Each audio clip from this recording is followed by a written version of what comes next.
Jawa Tengah tak pernah kehilangan sentuhan kreatifnya. Kali ini kami ajak Anda berkunjung ke sentra produksi rebana Kaliwadas Bumi Ayu Brebes.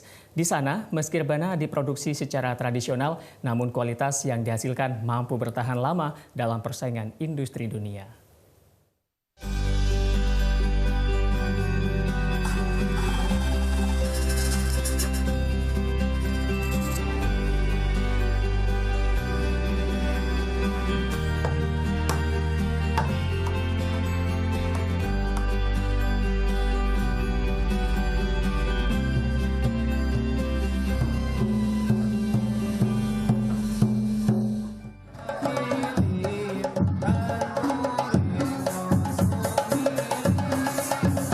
Hentakan yang tercipta dari tepukan rebana tak asing lagi di telinga kita.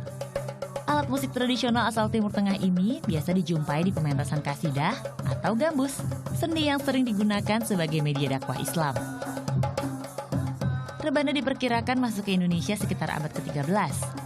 Sejak saat itulah, pamornya semakin menanjak di tanah air. Tingginya minat terhadap rebana di Indonesia dibuktikan dengan adanya sentra rebana di Desa Kaliwadas, Bumi Ayu Brebes, Jawa Tengah.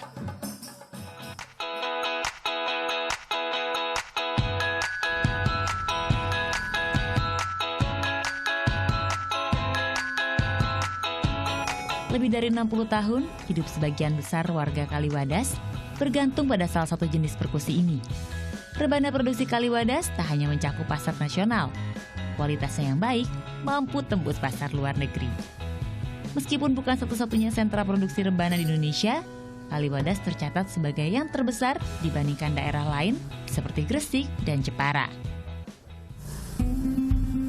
Di tengah jajaran toko yang menghiasi jalan utama Kaliwadas, terselip perajin-perajin rebana tradisional.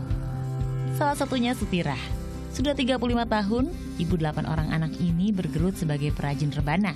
Bermula dari keterpurukan ditinggal kedua orang tuanya, Sutirah bangkit membangun kembali usaha keluarga ini dari awal. Asam garam sebagai perajin rebana ia lalui, hingga usaha rumahannya ini mampu hidupi banyak orang. Ibu kan bawa barang sama orang, belum bisa bikin sendiri, nggak punya modal gitulah ya. Jadi ngambil sama orang cari pelanggan, Mbak. Udah dapat pelanggan, kan ibu belum bikin sendiri, belum punya modal. Jadi ibu bawa barang yang udah jadi sama bos gitu, sama orang lain gitu. Terus lama-lama 10 tahun, ibu terus dia punya modal itu sedikit-sedikit. Jadi beli bahan sendiri, bahannya itu beli sendiri, dikelola sendiri itu. Tadinya nggak punya karyawan, Mbak. Waktu itu nggak punya karyawan. Terus nambah, ada karyawan 1. Terus nambah sampai sekarang, sampai 2016 itu ada 8. Ke-8 karyawan Sutirah memiliki tugas masing-masing. Tugas pertama dan paling berat adalah membentuk gelondongan kayu mangga. Tekstur kayu mangga yang tak mudah belah dirasa paling cocok untuk dijadikan bahan utama pembuatan rangka rebana. Tahap ini dikerjakan tanpa bantuan alat modern. Bermodal kapak super tajam, dengan cepat kayu mangga dibelah hingga menjadi bulat. Dibutuhkan ketelitian dan jam terbang untuk lihai membelah kayu seperti ini. Selanjutnya, bulatan kayu akan dihaluskan menggunakan mesin bubut hingga terbagi 3.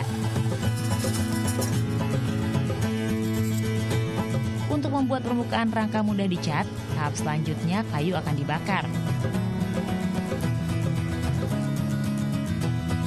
Rangka rebana akan ditutup menggunakan kulit kambing yang sudah dibersihkan terlebih dahulu.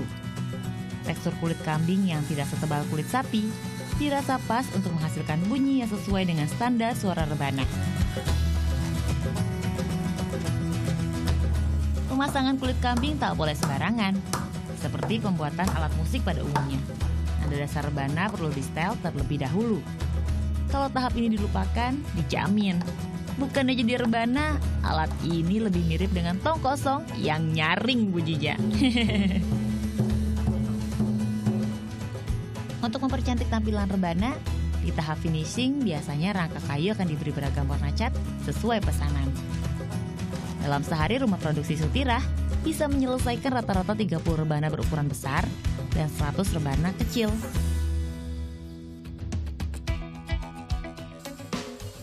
Rebana-rebana ini dijual dengan kisaran harga mulai Rp25.000 hingga Rp350.000 sesuai ukuran. Selain dipasarkan ke luar pulau, rebana Sutirah juga menjadi salah satu produk unggulan lokal. Banyak toko-toko di Kaliwadas yang mempercayai kualitas rebana buatan wanita asli Bumi Ayu ini untuk memenuhi etalase mereka. Salah satunya Isnanto. Pria yang sudah 16 tahun menggeluti bisnis perkusi ini adalah salah satu langganan tetap Sutirah. Di toko Isnanto, rebana bersanding dengan bermacam alat perkusi lain. Mungkin di sini udah multi lah, itu kan. Jadi produknya lebih banyak itu kan, dari anunya kan kayak semacam marching band, hadro, terus qasidah, terus marawis. Bagi pemilik toko, rebana yang dibuat secara tradisional menyimpan kendala sendiri. Hasil produksi yang terbatas terkadang tak mampu memenuhi kebutuhan pasar.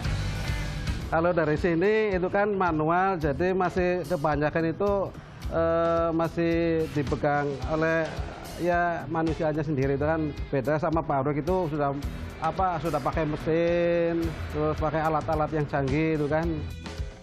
Meski pertumbuhan alat musik modern sudah tak terbendung, peluh para perajin rebana tradisional diharapkan tetap punya ruang di hati penikmat seni.